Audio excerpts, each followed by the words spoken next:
जरा सोचिए, आप सालों से जिस जमीन पर रह रहे हैं या जो खेत आपने अपने खून पसीने की कमाई से खरीदे, कल अचानक कोई कागज लेकर आए और कहे भाई साहब ये जमीन अब आपकी नहीं रही, ये अब वक्फ बोर्ड की है। और आप सोचते रह जाएं कब, कैसे, किसने ले ली, क्या ऐसा हो सकता है? जी हाँ, ऐसा हो चुका है। और अब इसी विवाद के बीच में आया है वक्फ अमेंडमेंट बिल 2025। ये एक ऐसा कानून जो लाखों करोड़ों लोगों की संपत्ति, धार्मिक अधिकार और संवैधानिक हक से जुड़ा है। तो चलिए आज हम इसे पूरी सच्चाई और सरल भाषा में समझते हैं।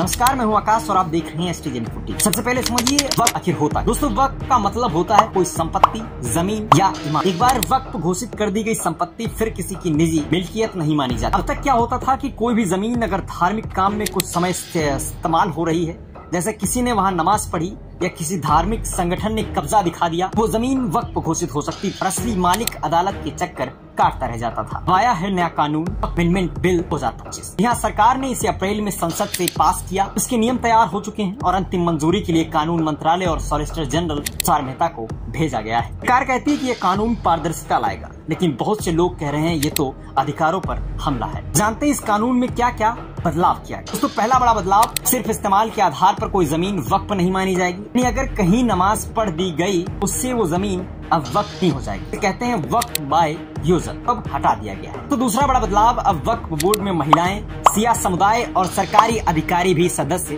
बन सकेंगे। पहले ऐसा नहीं होता था। दोस्तों, तीसरा बड़ा बदलाव ये हुआ है कि अब कोई भी व्यक्ति वक्फ संपत्ति को तभी दान कर सकता है जब वह कम से कम 5 साल से इस्लाम धर्म का पालन कर रहा हो। यानी कोई बहकावे में आकर या दबाव में आकर दान न कर दे, इसका ध्यान रखा गया है।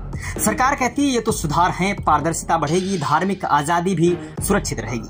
लेकिन दूसरी तरफ AIMPLB यानी all India Muslim personal law board और कई मुस्लिम संगठन कह रहे हैं कि ये कानून धार्मिक स्वतंत्रता का उल्लंघन करता है। उनका कहना है कि अब सरकारी अफसर यह तय करेंगे कि कौन सी जमीन वक्फ है और इससे मनमानी हो सकती है, दखल पड़ सकता है। कई याचिकाएं सुप्रीम कोर्ट में पहुंची। कोर्ट ने 22 मई को इस पर सुनवाई पूरी कर ली है और अब फैसला आना बाकी है। अगर कोर्ट कहती है कि यह कानून संविधान के खिलाफ है तो फिर इसका पूरा ढांचा हिल सकता है, पूरा ढांचा बदल सकता है। सरकार चाहती है कि मानसून सत्र से पहले इस कानून को लागू कर दिया जाए और इसे अपनी उपलब्धि बता रही है। सरकार के मुताबिक 15 से ज्यादा बैठकें हुई हैं, हर राज्य से बातचीत हुई, सभी को ड्राफ्ट भेजा गया। लेकिन अब सवाल ये उठता है कि ये बदलाव लोगों के हित में है या फिर ये एक नई की ताकत देने वाला कानून है जो जमीन, धर्म और अधिकारों के बीच नई लड़ाई छेड़ देगा। ये कानून जरूरी था या फिर इसे और ज्यादा सोच समझकर जनता की राय लेकर लाया जाना चाहिए था? क्या वक्फ संपत्तियों की सुरक्षा जरूरी है, लेकिन क्या दूसरों की संपत्ति को बिना सुनवाई, बिना अनुमति छीन लेना सही है?